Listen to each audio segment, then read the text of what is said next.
Hello मेरे प्यारे प्यारे बच्चों, आप सबका स्वागत है मेरे channel youth classes by H पर।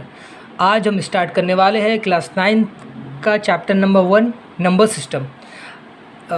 एक्सरसाइज 1.1 ऑलरेडी हम पढ़ा चुके हैं। अगर आपने मेरा ये वीडियो नहीं देखा है तो आप पहले वो वीडियो देख ले, उसके बाद आप एक्सरसाइज 1.1 पे आए, तब आपको और अच्छे से समझ में आएगा।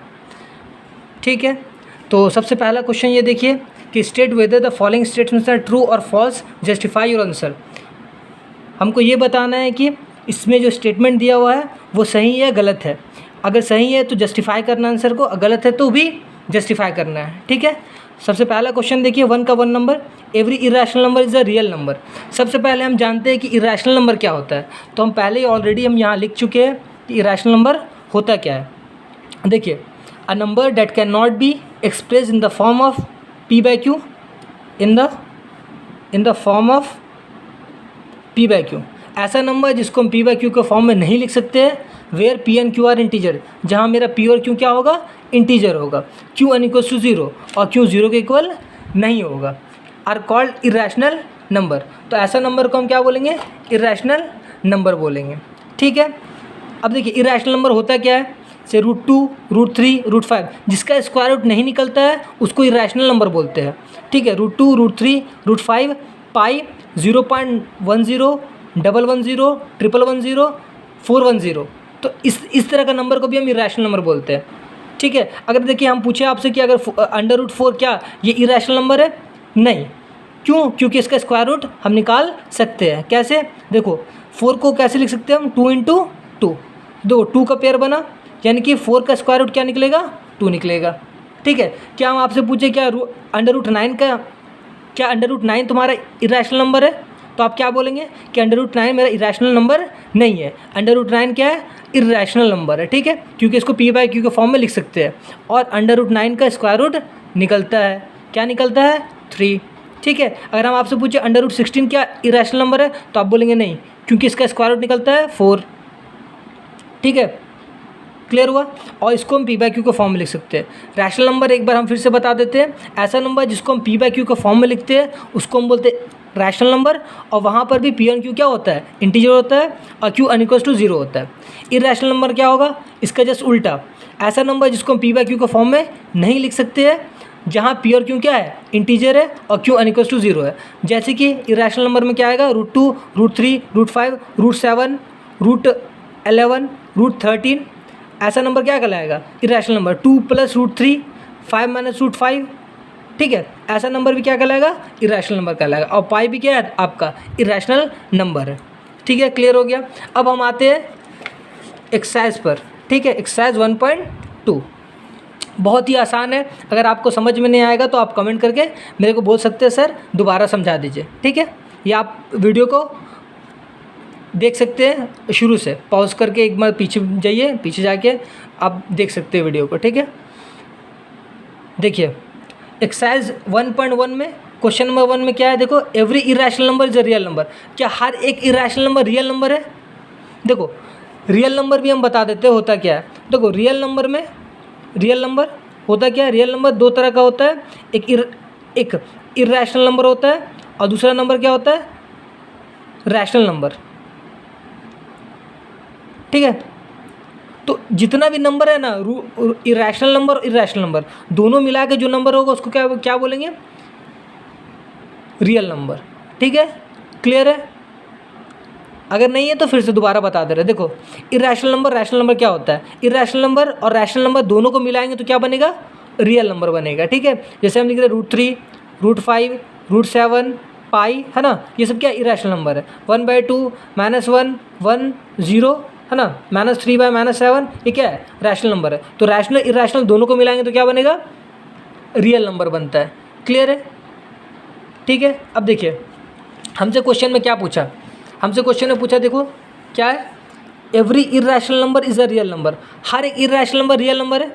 अब तुम देखो, जैसे कि मान लेते कोई भी इरेशनल नंबर लो, √3, तो ये क्या रियल नंबर नहीं है? √5 लो, क्या रियल नंबर नहीं है? तो फर्स्ट स्टेटमेंट क्या होगा मेरा, ट्रू होगा। ठीक है, ट्रू लिखना है। क्लियर हो गया। देखो, क्योंकि देखो रियल नंबर दोनों होता है, रैशनल भी होगा और इरेशनल भी होगा। रैशनल भी होगा और इरेशनल भी होगा, ठीक है, रैशनल भी होगा, इरेशनल भी होगा, तो इसको हम बोलेंगे रियल नंबर। क्लियर हो गया, है ना। तो हमसे यहाँ पूछा कि every irrational number is a real number, क्या हर एक इरेशनल नंबर रियल नंबर है? हाँ, देखो √3, √5, √7, √13, ठीक है, हर एक इरेशनल नंबर क्या होगा? रियल नंबर होगा।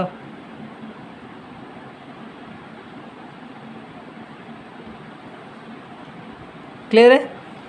अब देखो, तो हम यहाँ लिखेंगे every irrational number is a real number, लिखेंगे ट्रू, ये सही है, स्टेटमेंट मेरा सही है।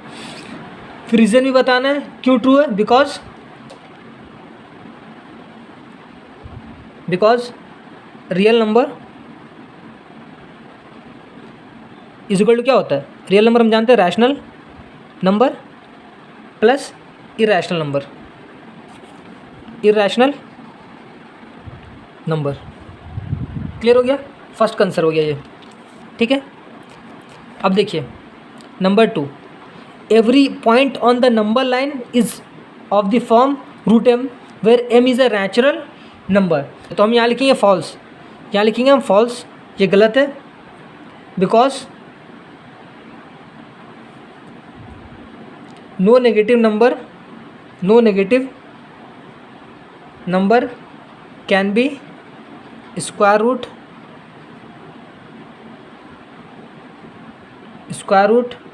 ऑफ एनी नेचुरल नंबर, देखो every point on the number line, ये नंबर लाइन है, नंबर लाइन के हर एक पॉइंट में क्या हम √m के फॉर्म लिख सकते हैं? और m क्या है? तुम्हारा नेचुरल नंबर है? नहीं। वजह क्या है? Because no negative number can be square root of any natural number. क्या कोई नेगेटिव नंबर स्क्वायर रूट हो सकता है नेचुरल नंबर का? नहीं हो सकता। तो ये मेरा दूसरा स्टेटमेंट फॉल्स है, ठीक है। थर्ड नंबर में रीज़न भी लिख दिए, every real number is an irrational number, her real number क्या इरेशनल नंबर है? तुम बताओ, देखो रियल नंबर में क्या पढ़े थे हम? रियल नंबर रैशनल भी होता है और इरेशनल भी होता है, ठीक है। रियल नंबर रैशनल भी होता है और इरेशनल भी होता है। क्वेश्चन में हमको क्या बोल रहा है? Every real number is an irrational number, क्या हर रियल नंबर इरेशनल नंबर है? तो अभी हम क्या पढ़े? रियल नंबर रैशनल नंबर भी होता है और इरेशनल भी होता है। तो इसका मतलब ये थर्ड जो मेरा स्टेटमेंट है वो गलत है, ठीक है। लिखेंगे because rational number are also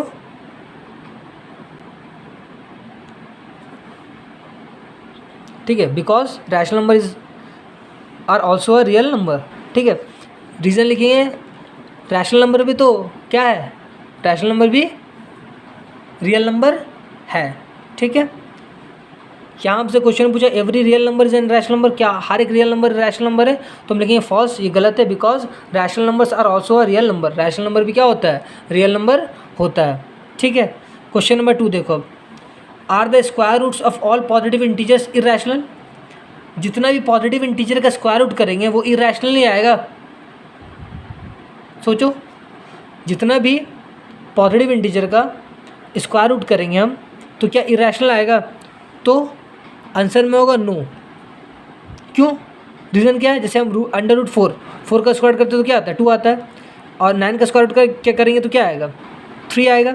उस तरह का 16 का स्क्वायर रूट करो तो क्या आएगा? 4 आएगा। तो पूरा are the square roots of all positive integer, तो ये पॉजिटिव इंटीजर का स्क्वायर रूट करे तो क्या आ रहा है? 2। √9 का स्क्वायर रूट कर निकाल रहे तो क्या आ रहा है? 3। √16 का स्क्वायर रूट निकाल रहे तो क्या आ रहा है? 4, ठीक है। तो हमसे क्या पूछा? Are the square roots of all positive integers irrational? क्या सब जितना भी पॉजिटिव इंटीजर है उसका स्क्वायर रूट करने से वो इरेशनली नंबर मिलेगा? नहीं, ऐसा तो नहीं है, क्योंकि हम √4 का स्क्वायर रूट निकालेंगे तो 2 मिलेगा जो कि रैशनल है। √9 का स्क्वायर रूट निकालेंगे तो क्या मिलेगा? 3 मिलेगा जो कि रैशनल है। और √16 का स्क्वायर रूट निकालेंगे तो क्या मिलेगा? 4 मिलेगा जो कि रैशनल नंबर है, ठीक है। तो ये नो लिखना है, आगे बढ़ना है। इफ़ नॉट, अगर नहीं है, give an example of the square root of a number that is a rational number. और क्या करना है? एक एग्जाम्पल भी देना है जो क्या होगा, जिसका स्क्वायर रूट करने से वो क्या मिलता हो? रैशनल नंबर मिलता हो। तो हम एग्जाम्पल क्या थे? √4, इसका स्क्वायर रूट निकालें तो क्या मिलेगा? 2 मिलेगा। क्लियर हो गया? जो क्या है?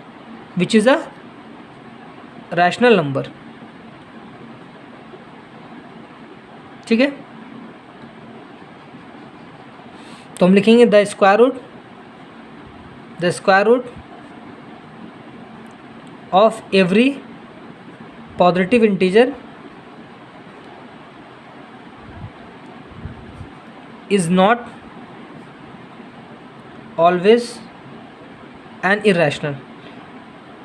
तो कोई भी पॉजिटिव इंटीजर का स्क्वायर रूट अगर हम निकालेंगे तो हमेशा वो इरेशनल नहीं मिलता है, ठीक है। जैसे √4 हो गया, √9 हो गया, √16 हो गया, √25 हो गया, इसका स्क्वायर रूट निकालोगे तो क्या आएगा, रैशनल नंबर आएगा। अब हम क्वेश्चन नंबर 3 में चलते हैं।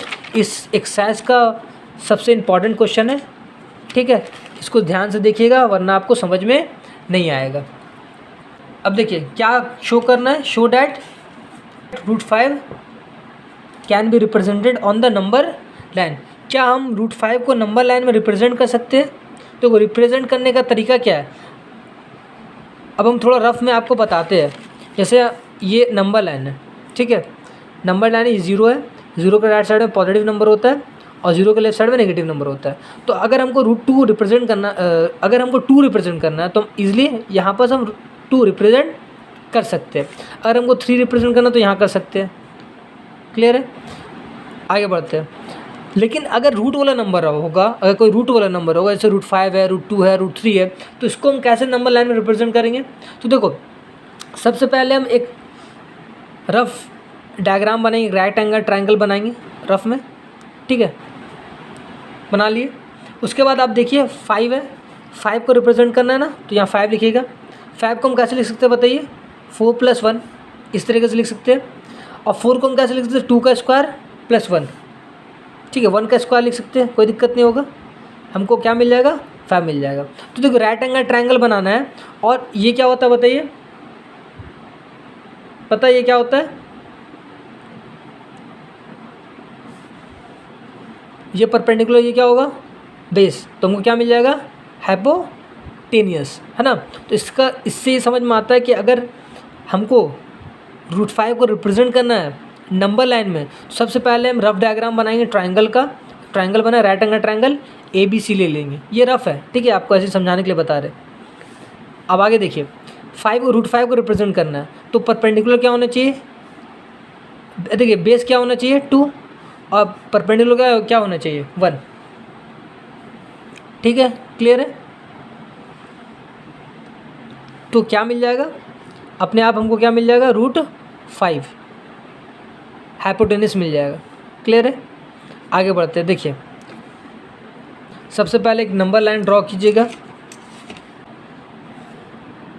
ये नंबर लाइन ड्रॉ कर लिए, ठीक है। ड्रॉ करने के बाद यहाँ सेंटर ले लीजिए O, ठीक है, O होगा सेंटर, और यहीं से स्टार्ट किए 0, ये O है, ठीक है। 0 के राइट साइड में देखिए यूनिट क्या लेना है आपको, ये ध्यान रखना है। आप हम जैसे ले रहे हैं 1 यूनिट = 3 सेंटीमीटर, आप कुछ भी ले सकते हैं। हम 1 यूनिट क्या ले लेते हैं, 3 सेंटीमीटर। ये 1 यूनिट 6 और ये 9, ठीक है। 1 यूनिट = क्या ले रहे हैं हम, 3 सेंटीमीटर, ठीक है। तो यहाँ 1 लिखेंगे हम, यहाँ 2 लिखेंगे और यहाँ पर हम 3 लिखेंगे, ठीक है। क्लियर हो गया, कोई दिक्कत नहीं है। अब हमको रिप्रेजेंट करना है किसको, नंबर लाइन में रिप्रेजेंट करना है √5 को। तो आप यहाँ प्रोटेक्टर निकाल लीजिएगा। प्रोटेक्टर निकालने के बाद आपको एक चीज़ ध्यान रखना है, ये परपेंडिकुलर क्या है, 1 यूनिट है, और ये बेस क्या है, देखिए 2 यूनिट है, ठीक है, ध्यान रखिएगा। क्लियर हो गया, है ना। अब हम यहाँ पास क्या करेंगे, राइट एंगल ट्रायंगल बनाना है। तो राइट एंगल ट्रायंगल बनाने के लिए हम क्या करेंगे, यहाँ पर सबसे पहले देखिए प्रोटेक्टर के हेल्प से 90 डिग्री का एंगल बनाएंगे, ठीक है।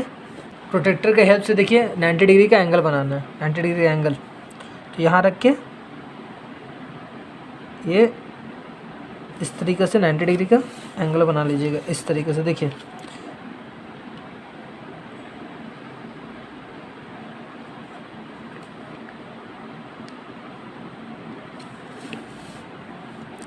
नाइन्टी डिग्री का एंगल बना लीजिए,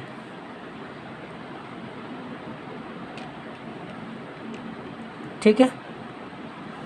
अब क्या करना है आपको, देखिए यहाँ से यहाँ तक AB कितना लेना, 1 यूनिट, क्योंकि देखो हमको बेस चाहिए 2 यूनिट, तो यहाँ से यहाँ तक 2 यूनिट है, और परपेंडिकुलर कितना लेना है, 1 यूनिट लेना है, तो अपने आप क्या निकल जाएगा, हाइपोटेनियस। ठीक है, हाइपोटेनियस √5 निकालना, तो हम क्या ले लेंगे, यहाँ से यहाँ तक 1 यूनिट लेना है। 1 यूनिट कैसे मेजर करेंगे आप, इस पॉइंट 2 पे रखिएगा, पॉइंट यहाँ 1 रखिएगा, 1 पे रखिएगा, ये दोनों को एक मेरा 1 यूनिट मिल गया। क्या कीजिएगा, यहाँ पर से रख के इसको कट कीजिएगा।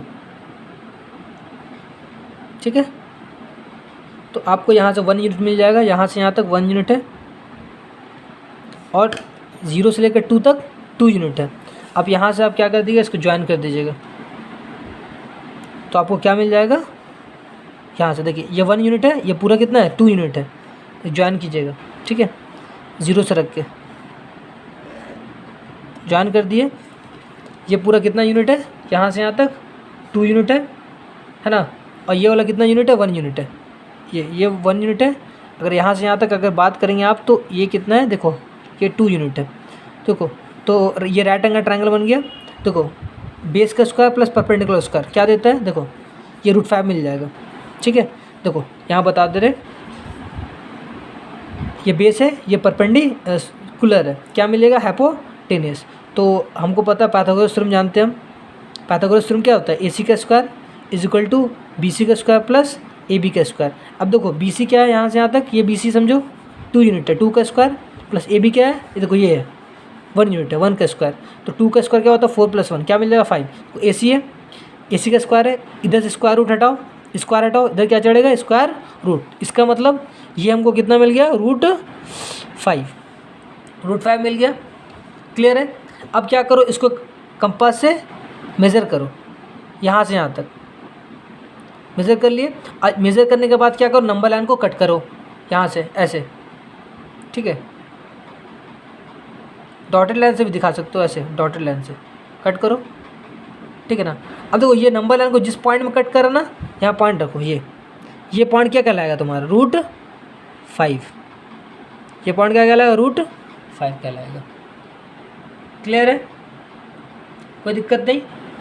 ठीक है, तो अब देखो इसमें हम इसको ले लेते A, इसको ले लो तुम B, ये पॉइंट कहलाएगा O। ठीक है, अब देखो पाइथागोरस थ्योरम क्या पढ़ते हैं हम, by Pythagoras theorem. Pythagoras theorem से हम क्या जानते हैं, देखो पाइथागोरस थ्योरम क्लास 8 में थोड़ा पढ़े होगे तुम लोग। यहाँ देख लो, ध्यान दे देना, समझ में आ जाएगा। यहाँ राइट एंगल जैसे सामने साइड क्या होता है, हाइपोटेनियस। तो हम हाइपोटेनियस का स्क्वायर होगा, वो किसके इक्वल होता है, परपेंडिकुलर का स्क्वायर प्लस बेस के स्क्वायर के। परपेंडिकुलर स्क्वायर क्या है, देखो AB का स्क्वायर प्लस बेस का स्क्वायर क्या है, देखो OB का स्क्वायर है। ठीक है, अब देखो AB क्या है तुम्हारा, 1 का स्क्वायर प्लस OB क्या है तुम्हारा, 2 का स्क्वायर। तो 1 का स्क्वायर 1 होता है, प्लस 2 का स्क्वायर क्या होगा, 4। ऐड करो, 1 + 4 5 होगा। OA का स्क्वायर, इस साइड स्क्वायर है, राइट हैंड साइड में जाएगा तो क्या होगा, स्क्वायर रूट चढ़ेगा। इसका मतलब मेरा OA कितना आ गया, √5। क्लियर हो गया, कोई दिक्कत नहीं है। ठीक है, तो इस तरीके से हम रिप्रेजेंट कर सकते हैं नंबर लाइन में √5 को। आज के लिए बस इतना काफ़ी है। नेक्स्ट क्लास में 1.3 पढ़ाएंगे।